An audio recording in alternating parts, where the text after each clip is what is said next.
Արի մի հետաքրքիր իրադարձության մասին խոսենք, որը տեղի ունեցել ընդամենը 3, դա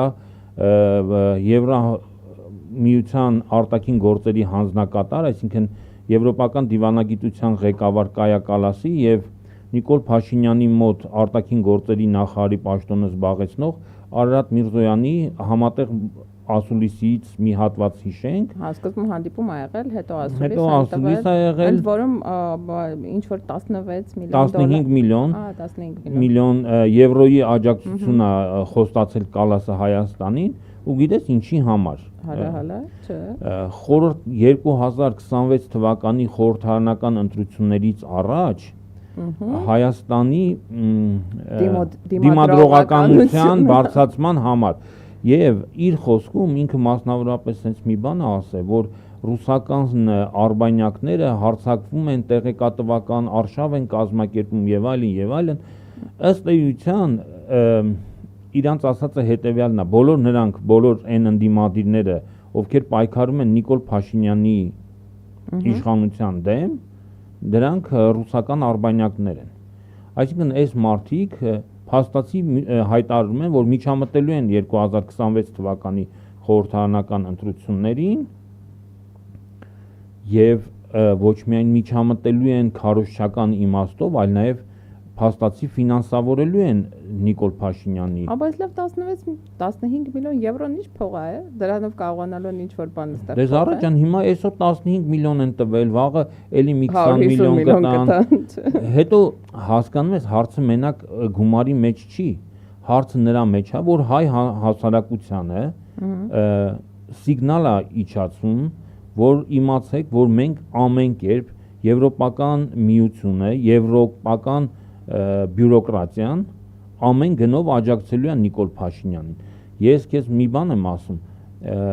Կայա Կալասը ուղիղ ասում է, որ իբրև թե Հայաստանում կրկնվում է մոլդովական սցենարը։ Ու էլի մեզ Ռուսաստանից են փրկում, ոնց որ Մոլդովային փրկեցին Ռուսաստանից։ Բայց Մոլդովային Ռուսաստանից ոնց փրկեցին։ Ընդեղի Նիկոլ Փաշինյանը մի մասը չթողեցին գրանց ընտրություններին, մյուս մասը ընտրություններից ամիջապես առաջ հանեցին դրա ցանկերից, դրաշավից, չգիտեմ, աշխարհի փողը ծախսեցին քարոզչության վրա ու ոնց մեկ էլ ոնց հաղթեցին, դրսում ընտրություններ անցկացրեցին դեսպանատներում, որտեղ պարզվեց ինքան մոլդովացի դուրսն է ապրում։ Հիմա քոչվոր ազգայնականը բարձր։ Դու շատ ճիշտ ես ասում, մոլդովական սցենար ասելով, իրանք ուզում են ասեն, որ Հայաստանում նույնպես կրկնվելու է մոլդովական սցենարը, այսինքն Հայաստանում եւս օրինակ, ասենք, չգիտեմ, Հայաստանի Հանրապետական կուսակցությունը կամ մեր ձևով շարժումը կամ որևէ այլ կուսակցություն կամ քաղաքական ուժ, որը սպառնալիք կլինի Նիկոլ Փաշինյանի համար, իշխանության համար, այսինքն կտեսնեն, որ այդ ուժերը հաղթելու են Նիկոլ Փաշինյանին, դրանք կհռչակվեն ռուսական արբանյակ եւ ուղղակի դուրս կթողնվեն ընտրապայքարից կամ կկալանավորվեն։ Ու կալանավորված են, ինչ մյուսներն է կկալանավորվեն։ Դե լավ, այդքան մարդումից է կալանավորելու։ Կկալանավորի։ Արի մի րոպե, չանցնենք առաջ, էլի նախընտրական process-ին չանդրադառնանք, Կայա Կալասը մենակ 15 միլիոն եվրոն չի տվել, էլի, նաև բան է արել, ասել է Հայաստանը իհարկե դժվար է, բայց պետք է Ռուսաստանի դեմ սանկցիաներ կիրառի, ինչպես եւ մենք եվրոպական համայնքում ենք կիրառում, որպեսզի համարժեք լինի այդ պատասխանը։ Հիմա անկեղծ իրանք համարում են, որ պետք է մենք չգիտեմ, սանկցիա կիրառենք ՌԴ-ի դեմ, չգիտեմ, գազը էժանով չվերցնենք, ընդհանրապես չառնենք։ Հա, ընդհանրապես չառնենք, ցորենը չառնենք, մեր ինչքան է մեր հիմա շրջանառությունը Ռուսաստանի հետ ամենամեծն է, էլի։ Իհարկե, ամենամեծ մեծտնտեսական գործընկերն է։ Դե գիտես ինչ, իհարկե այդ մարդկանց ուզածը այն է, որ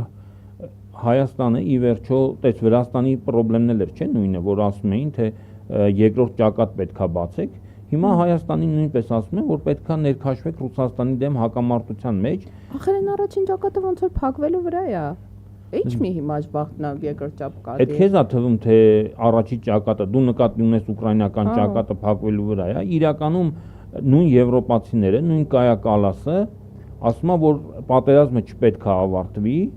որ կամ պատերազմը պետք է ավարտվի Ռուսաստանի պարտությամբ եւ Ռուսաստանի եւ մենք դրա համար ենք օգնում բանին, Ուկրաինային, որպեսզի Ուկրաինան հասնի։ Մինչև վերջին ուկրաինացու։ Դա կարևոր չի։ Հիմա կարող է վերջի ուկրաինացի, նախավերջին հայը,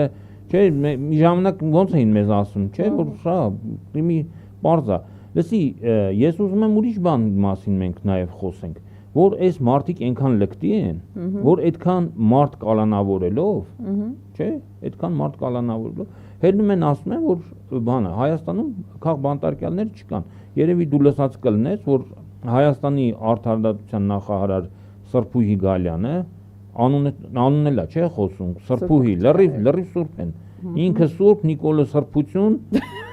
այն մյուսներն էլ սրբազաններն են։ Հա, դա իրանք են սուրբ ու սրբազան ախպեր, հո մենք մի բաները չեն, մեր հոգևորականները չեն։ Ասում է, բարեբախտաբար Հայաստանում քաղ բանտարկյալներ չկան, երբ որ իրան հարցնում են Հայաստանում քաղ բանտարկյալների արկայության մասին, ու իրան թվում է, ասենք ասենց իրան թվում է, որ ինքը շատ այնց օրիգինալ միտք է արտահայտում։ Հայաստանում քաղ бантարկյալներ չկան։ Ասենք որ ասեց, ուրեմն չկան։ Լսի, աշխարհում չի եղել մի հատ երկիր, ասում է